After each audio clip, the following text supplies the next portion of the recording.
Hello and welcome back to Space Engineers.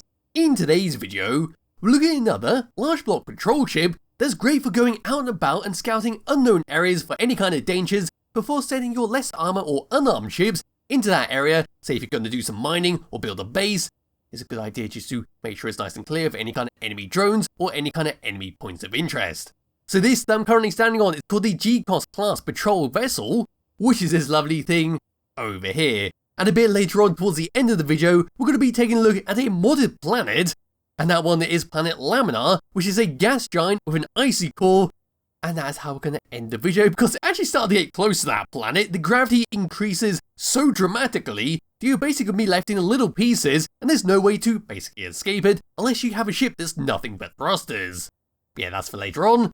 And as for the ship, pressing F10, finding it in spawn menu, the G cost is 781 large blocks, using pretty much all the DLC packs. We've got one hell of a lot of information about this ship. We even have its specifications, its fuel capacity, which is always nice to see, and of course the scripts that it uses, which are right down the bottom here.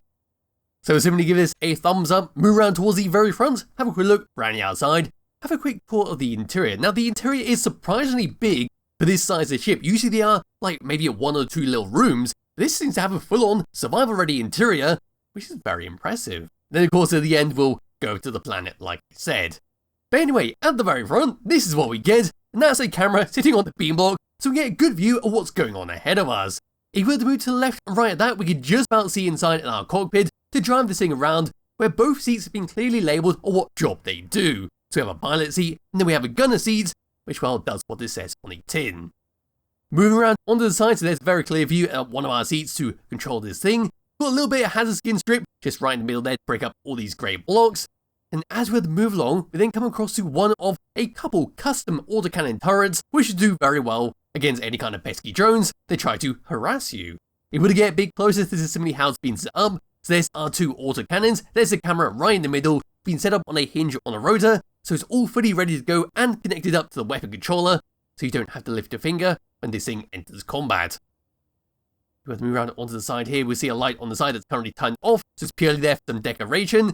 We also see some fantastic use of our armoured panels just covering up all of those autocannons, making it look nice and fancy. Behind there we can see two warfare batteries, one in the white, one in the yellow, now lead across to a bunch of hydrogen thrusters, which are the only form of thrusters that appear on this ship. Over to this section we then see a bunch of interior turrets, which are our second form of defense that appears on this ship, so we're not going to be very good against large enemy ships. Against smaller ships, against drones, these are going to be absolutely perfect for that type of combat. Anyway, continuing along the side here, we can see some more fantastic use of our yellow, and of course this black strip going all the way through the middle, until eventually we come across to some more white, which features another custom autocannon turret to blast your enemies with. Around towards the back here, we've got a black strip with a green blinking light on there. On the opposite side, of course, will be a red blinking light. There's some more hydrogen thrusters for our moving down and moving forwards. Over to this section, we see a piston head just coming up the side of where that hydrogen thruster is spewing out. Around towards the very back of this thing, we'll see even more hydrogen thrusters, but this time they're sitting behind some passengers, just to make sure they're a little bit protected, and of course neatly housed into the back of the ship. Anyway, towards the very back of this thing, this is one of two doors to be able to get in and out of this ship, and there's another interior turret sitting on a wheel to help protect you from behind.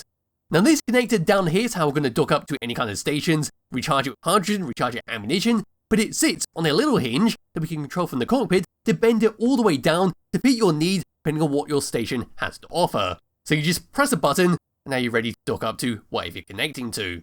While we're under here, we might as well continue along the bottom. So there's some magnetic plates to clamp yourself down on. There's a yellow hazard skin just covering up one of our conveyors. Then as we're to move along, we've got more hydrogen thrusters, but we also have a bunch of very exposed hydrogen tanks, one with a camera on the top so we can actually see where we're docking up to, where we bend that connector all the way down. Yes, we have quite a lot of hydrogen tanks below here, very open to any kind of enemy ships that want to ruin your day. So you may want to cover them up if you are going into a combat heavy zone, but as it stands, it should be pretty fine, because we do have more interior turrets that you can see on the left and right hand side, just to help defend it from any kind of rockets, or any kind of drones. Moving towards the front, more magnetic plates, more of our hazard skin strip, and there's some more hydrogen thrusters. Then towards the front there, nothing much to talk about, and that'll be the very front of our beam block. Anyway, moving all the way up and looking down, so up we come, turning off my light, and over to this section, that is where I'm standing. We see our custom gun on the opposite side. There's our decoy, so we can try and draw as many gunshots to the top of this vehicle instead of going below where our hydrogen tanks are sitting. Then moving along the middle here, there's more of our lovely beam blocks, some more hazard skin strips, a couple of gyro strips sitting below our beam blocks. Then over to this section, there's a heat vent, there's a hydrogen engine right behind some catwalks, there's some lovely curved conveyors that go across to the main body of the ship, with one that's not currently connected up, but it's just there for some symmetry. And of course back there, another decoy. And there is the very back, where our interior turret is sitting on a tyre. And there we go, that's a brief look around the outside.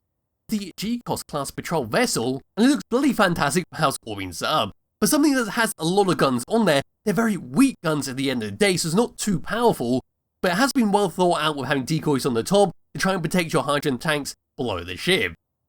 But now what I can do is just grab hold of my character, we now come around towards the very back of the ship, and we now come in through that door below our interior turret. So landing all the way down here, we've got a lovely blue glow going all the way around this door. We're moving forward, opening this up, and this is what we'll first greet with. So closing up right behind me, and looking down, there's our air vent. We've got a lovely light panel all the way above us. And here we've got another doorway to make sure this is nice and airtight, so you don't lose any oxygen on the inside. Moving forwards and opening that up, we see our hydrogen tanks that sit below our ship. And on the side here, there's a cryopod for a quick recharge. On this side, there's a cargo container for quick access to dump stuff in and out. Then moving forwards, there's our integrity of our ship, so we can easily see if anything's been damaged and needs repairing. We've got a look on the left hand side, we've got a little living quarter, we've got an inset seat to sit down on and watch our lovely TV screen. There's a couple of ships just sitting there. There are some buttons on there, but they haven't been set up with anything. So if you want to, you could always set them to control the lights and any other bits and bobs you can think of. But hopping out here, here's your table to eat your food on. Around here is where you're going to cook your food and access, of course, your clan cola. And put out any fires with that fire extinguisher. Over onto this section, looking up, got a window to peer up our hazard skin.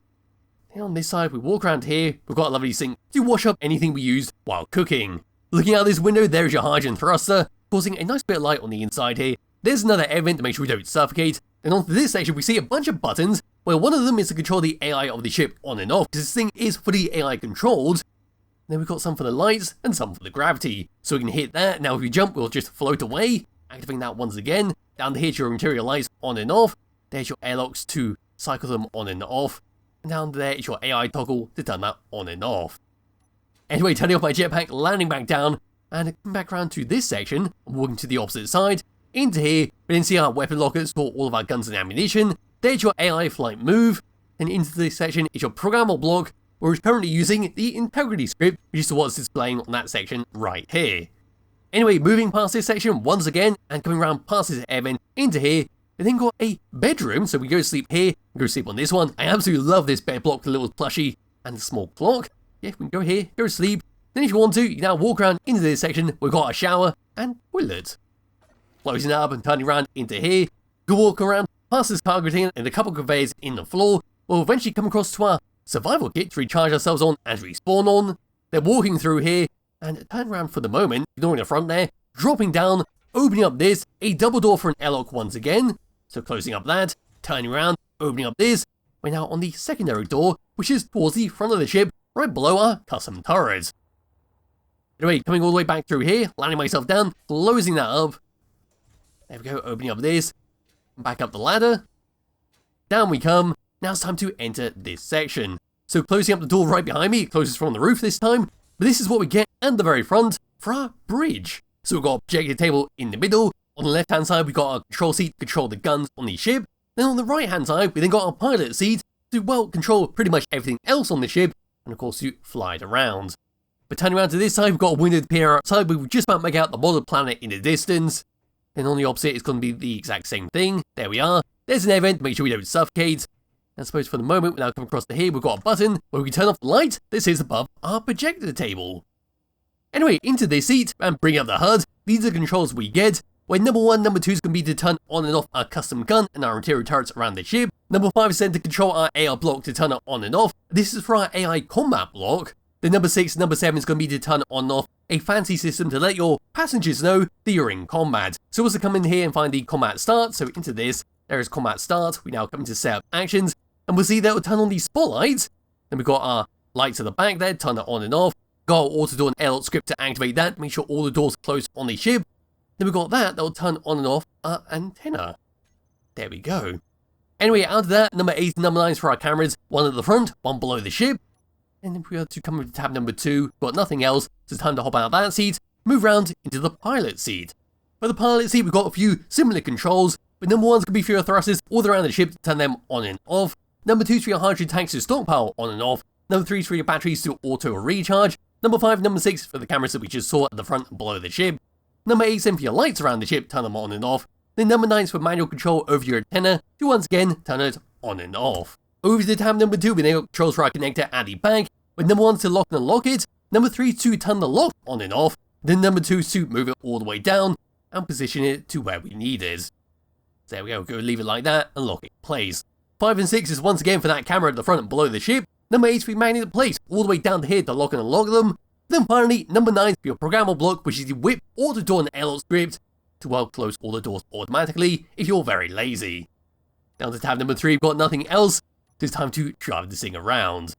So moving forwards, this is what we get. We've got a nice lot of speed for a patrol ship, which is always nice to have, because you do want to be able to be deployed very quickly, get into a place that could be very dangerous, and that's one hell of a lot of smoke coming off this ship.